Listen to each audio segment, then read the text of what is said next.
I might mention a few of these other animals. Early in chapter 11, we have the cormorant, which is possibly a pelican, the bittern, which may be a porcupine. There's some debate as to what the Hebrew words really allude to zoologically. Now, when you get to jackals and owls, the word jackals is a Hebrew word really meaning the howling ones. And it was a term used of jackals, but it may be something else. The word for owls actually means, the Hebrew word implies the daughters of screaming. It was a term used for owls, but the point I'm calling it is some scholars think there may be something more sinister behind these words.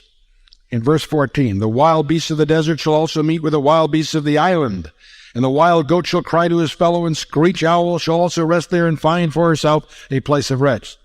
Again, we have wailers and howlers as the real Hebrew words here, translated by the King James translators this way, and that's justified, and yet there may be something else here.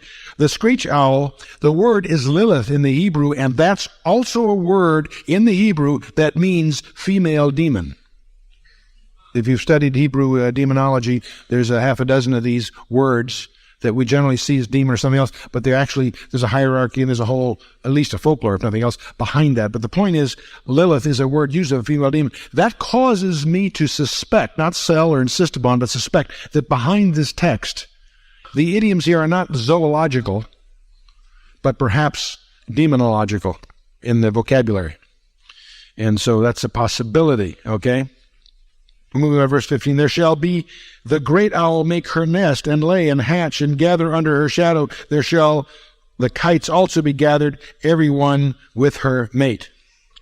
This great owl root, again, is a strange word that can mean both arrow and snake. We're getting into really very murky areas in terms of what the Hebrew might be being used here connotatively.